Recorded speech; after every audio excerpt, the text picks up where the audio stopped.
आदिवासी बाहुल्य क्षेत्र बस्तर में शनिवार को सरासर भवन जनकपुरी से श्री मंदिर पहुंचे महाप्रभु जगन्नाथ। इसी के साथ बाहुड़ा गोचा का पर्व धूमधाम से मनाया गया। इसी के साथ गोचा पर्व में चलने वाली रथ यात्रा का समापन हो गया। रविवार को देवशयनी एकादशी विधान के साथ रियासत कालीन बस्तर गोचा महापर्व का समापन हुआ। इस पर्व के बारे में गोचा समिति के अध्यक्ष चिंतामणि पांडे ने बताया कि भगवान जगन्नाथ भाई बलभद्र और बहन सुभद्रा के साथ 9 दिनों तक जनकपुरी सराहसार में विराजने के बाद शनिवार को विशालकाय रथों पर सवार होकर दर्शनार्थियों को दर्शन दिए। इसके बाद श्री मंदिर पहुंचकर देव लक्ष्मी से भगवान मेल मिलाप करेंगे। इसी के साथ बाहुड़ा गोचा रस्म का समापन होगा। इस रस्म के बाद 6 जुलाई को देवशयनी एकादशी रस्म निभाई जाएगी।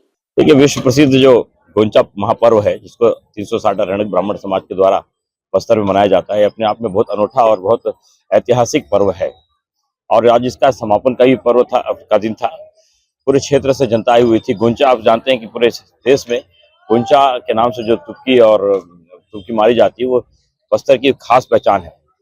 ये एक्चुअल में जो महागोंचा का जो पर्व है, ये बस्तर की मिट्टी का महक है और भगवान जगन्नाथ के प्रति अगाध श्रद्धा का भी इसको प्रतीक माना जाता है। तो मैं समझता हूँ पूरे बस्तर के लोग आज भक्ति भाव के साथ में यहाँ पर सब एकत्रित हुए। रथ 3-3 रथ खींचे गए हैं और इस प्रकार से भगवान जगन्नाथ के प्रति लोगों ने अपनी आराध्य का, आस्था का परिचय दिया है। बस्तर का ऐतिहासिक गोंचा महापर्व का अंतिम दिन है।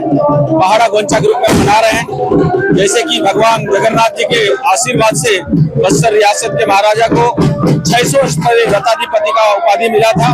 तब से लेकर अभी तक बस्तर में गोंचा महापर्व का आयोजन किया जाता है और जगन्नाथ, बलराम, सुभद्रा जी के 3 रथ के द्वारा श्री गोंचा से लेकर पहाड़ा गोंचा तक परिक्रमा होता है।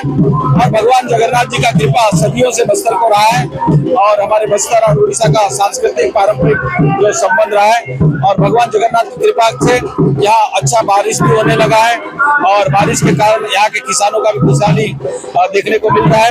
और इस वर्ष भगवान जगन्नाथ का आशीर्वाद से अच्छा फसल भी आएगा और भगवान जगन्नाथ का आशीर्वाद सदियों से बस्तर को रहा है। ऐसे ही बस्तर को इस वर्ष भी उनका आशीर्वाद रहेगा और भगवान जगन्नाथ से प्रार्थना करता हूँ बस्तर ही नहीं, छत्तीसगढ़ के साथ साथ प्रदेश के लोगों को खुशहाली और सुख समृद्धि के लिए उनका आशीर्वाद बना रहे, क्योंकि भगवान जगन्नाथ ही इस कलयुग के कलंकी अवतार के भगवान है, कलयुग के अवतार हैं। इसलिए भगवान जगन्नाथ का आशीर्वाद सदैव बना रहे। और आप देख रहे होंगे बारिश के बीच में भी बस्तर के लोग, गांव के, शहर के लोग आस्था के साथ उनका रथारूढ़ जगन्नाथ जी का रथ का खींचने का काम कर रहे हैं। हमें भी सौभाग्य मिला भगवान जगन्नाथ जी का दर्शन करने का और रथ खींचने का।